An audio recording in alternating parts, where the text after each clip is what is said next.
आज से करीब 11 महीने पहले भदोही में एक अग्निकांड हुआ था। उस अग्निकांड की चर्चा भदोही नहीं, पूर्वांचल नहीं, यूपी नहीं, पूरे देश में हुआ था, क्योंकि उस कांड में लगभग 70 से 80 लोग झुलस गए थे। 2 दर्जन के आसपास लोग मारे गए थे। कई परिवार में जो है 5-5, 6-6 लोग एक साथ मारे गए थे।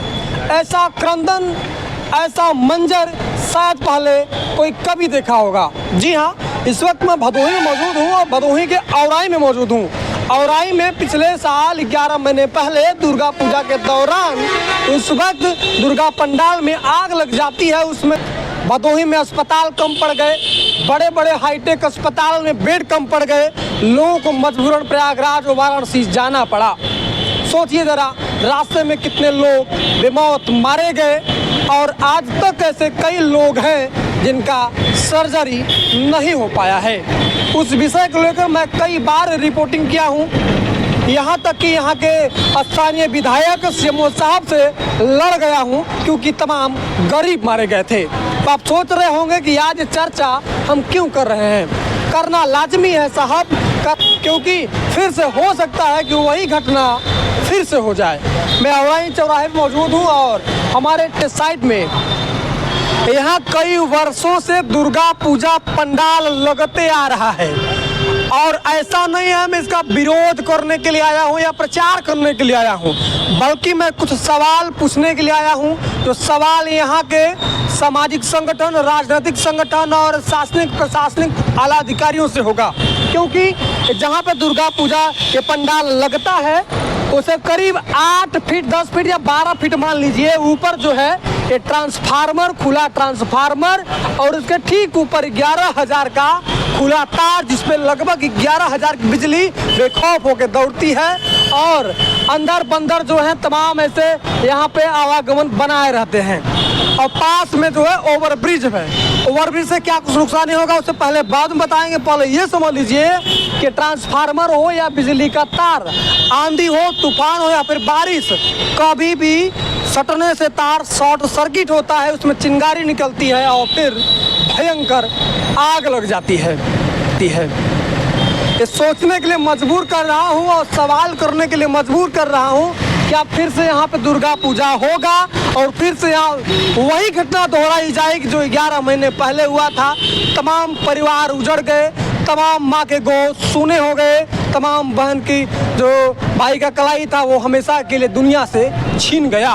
उसकी भरपाई तो हम और आप नहीं कर सकते, लेकिन धन्यवाद देना चाहूँगा उस वक्त हमारे युवा जिलाधिकारी गौरांग राठी जी, जिन्होंने नायक बन के पूरे मामले को लीड किया। रेड क्रॉस सोसाइटी में करोड़ों रुपए इकट्ठा हुए, हमारे जनपद के तमाम वीर आगे आए, जिनको जितना हो सका उतना सहयोग किया। लेकिन हम फिर से उसी मुद्दे पे आते हैं, क्या उसी घटना को हम फिर से दावत देने की तैयारी में हैं? मैं ये पुष्टि नहीं कर रहा हूँ कि यहाँ पर दुर्गा पूजा लगेगा, लेकिन मैं सवाल कर रहा हूँ कि आखिर 15-20 दिन बाद फिर से अगर दुर्गा पूजा पंडाल बनना शुरू हुआ और फिर से वही शॉर्ट सर्किट होता है, जो घटना होगी, तो उसका असल में जिम्मेदार कौन होगा?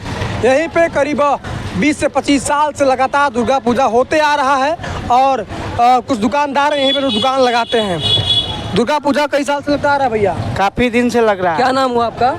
मनोज कुमार गौतम नाम है। कोई नोटिस वोटिस आया हुआ है क्या कि हटाना है या फिर यहीं रहना है? हाँ, यहाँ से पुलिस प्रशासन आई थी थाने से 1 तारीख के लिए यहाँ जगह खाली करने के लिए, दुर्गा पूजा लगाने के लिए। अच्छा, जो पिछला दुर्गा कांड हुआ था, अग्निकांड हुआ था, उसमें काफी लोग झुलस गए थे, याद है आपको? याद है, वो हमारे घर का बगल का है। इतना घटना हो गया, इतना वहाँ मर गए गरीब आग लगने से। उसका कोई जिम्मेदार नहीं हुआ। यहाँ जो घटना होगा इसका जिम्मेदार कौन होगा? डीएम साहब होंगे कि एसपी साहब होंगे, कमिश्नर साहब होंगे, मुख्यमंत्री होंगे, प्रधानमंत्री होंगे? कौन इसका जिम्मेदार यहाँ का होगा? अगर घटना होगा कि मोदी देंगे कि योगी देंगे, यहाँ कौन आकर जिम्मेदार देगा? जिसके घर के मर गए हैं 4-4, 5-5 लोग, क्या मोदी या योगी आकर जिंदा कर दिए?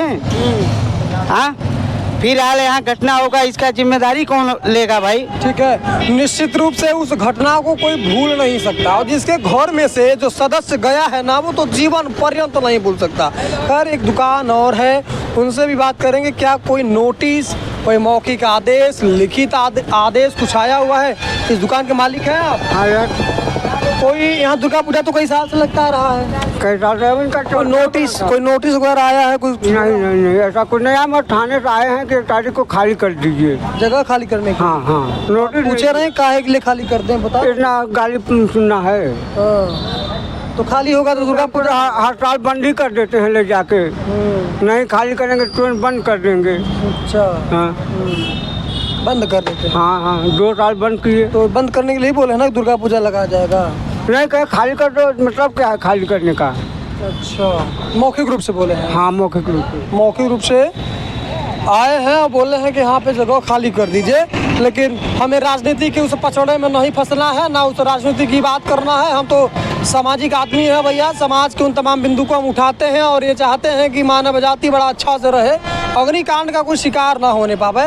और ये मैं फिर से कहूँगा, मैं नज़दीक हूँ और इसे दिखाइएगा, तार को दिखाइएगा और इस बोर्ड के जस्ट पीछे जो मकर जाल है उसको भी हम दिखाएंगे स्क्रीन पे, और साथ ही साथ 11,000 का जो तार पूरा फैला हुआ है। और यहाँ पर सोचिए जब दुर्गा पूजा लगता है तो अस्थायी पंडाल बनता है जिसमें सूखी लकड़ियाँ और तमाम कपड़े उसमें लगाए जाते हैं, उससे बनता है। साथ ही साथ यह खुला ट्रांसफार्मर मौत को जो है दावत देने के लिए काफ़ी है चौराहे पे, और ये तमाम चर्चा होती रहती है कि दुर्गा पंडाल में बड़ी बड़ी गाड़ियाँ सीधे इंटर कर गई हैं और उस वक्त भी तमाम लोग बेमौत मारे गए हैं। मैं फिर से कहूँगा, मैं इसका विरोध नहीं कर रहा हूँ, लेकिन जो घटनाएं हुई हैं वो घटनाएं फिर से ना हो, फिर से यहाँ पर उसका मंजर ना हो, इसलिए हम सचेत करने के लिए आए हैं। यहीं से हैं?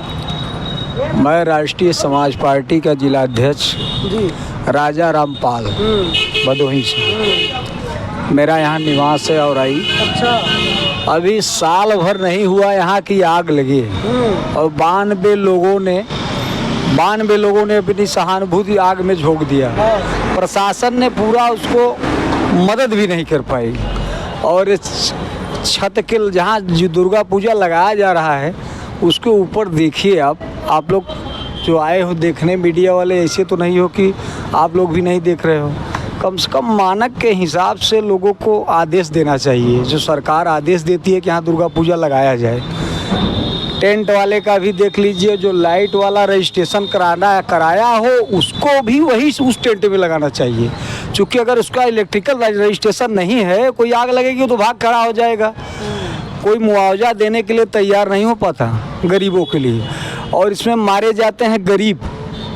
92 लोग जल गए, उसमें मात्र 22 लोगों को मुआवजा मिला, बाकी लोग ठोकरे खाए फिर रहे हैं। कोई ताकने वाला है वहाँ? अभी साल भर नहीं बीता, फिर अभी चंद कदम की दूरी पर फिर इसी आग के हवाले दुर्गा पूजा पैदा कर रहे हैं आप लोग। हम भी धर्म हिंदू से ही जुड़े हैं। क्या कहिएगा जिला प्रशासन को, क्या कुछ निवेदन करना चाहिए? प्रशासन जगह स्थान सुरक्षित देखकर ही पूरे जिले में, मैं यह नहीं कर रहा हूँ और रायगढ़ में, पूरे जिले में सुरक्षित जगह दुर्गा पूजा लगाया जाए।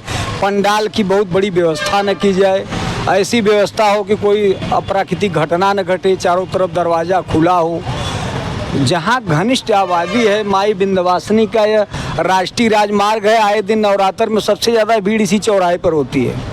होती है कि नहीं होती है? अगर यहाँ दुर्गा पूजा लग रहा है तो लोगों को आने जाने की भी परेशानी होती है। पब्लिक को तो परेशानी है ही है, शाम को दर्शनार्थी भी बेचारे आते हैं। तो दर्शनार्थी के लिए देखिए अब तार लगा है, 11,000 वोल्ट का तार है, साला 5 मीटर पहले से खींच लेता है। ट्रांसफार्मर है, इसको देखकर कहीं सुचारू रूप से जगह मैदान खाली हो, वहीं आप मानक की। ठीक है, इस विषय को याद करना और पिछली घटनाओं को याद करने का मेरा मकसद सीधा सिर्फ यही है कि हम फिर से उस मंजर को ना देखें, क्योंकि हमने उस चीज़ को नज़दीक से देखा है। रात के 10 बजे रिपोर्टिंग करना और इस विषय को लेकर करीब 4-5 बार स्थानीय विधायक से, जब तमाम जनप्रतिनिधियों से, सीएमओ साहब से मैं सीधा भिड़ा हूँ कि लोगों को मुआवजा राशि मिलनी चाहिए, प्लास्टिक सर्जरी होनी चाहिए। मैं इसलिए ऐसा कह रहा हूँ कि फिर से वही आग का कांड औराई में या भदोही में फिर से ना हो और इन तमाम दुर्घटनाओं से बचा जा सके। साथ ही साथ ध्यान में रखने की बात यह है कि चौराहा बहुत व्यस्ततम है। यहाँ पे 4 प्राचीन नगरों को जोड़ने वाला चौराहा जो विंध्याचल, मिर्ज़ापुर, आपका काशी प्रयाग और जौनपुर को जोड़ता है, तमाम छोटी बड़ी गाड़ियां यहीं से आती जाती हैं। और पिछली बार कई बार देखा गया कि इस पंडाल में बड़ी गाड़ियां सीधे इंटर कर गई थी, जिसमें कई लोग बेमौत मारे गए थे। नाम ले रहा हूँ, ये बाजारी है। और इस चौराहे पर क्या दुर्गा पूजा पंडाल लगाना सुरक्षित है कि नहीं है, ये यहाँ के जिला प्रशासन तय करेगा, क्षेत्र अधिकारी तय करेंगे। ये मेरा काम नहीं है कि मैं डिसाइड करूं क्या गलत क्या सही। मेरा काम इतना है कि आपको जागरूक किया जाए, जिला प्रशासन के कानों तक इस चीज़ को पहुंचाया जाए। मेरा नाम विपिन है और आप द रियल हिंदुस्तान देख रहे हैं। जय हिंद।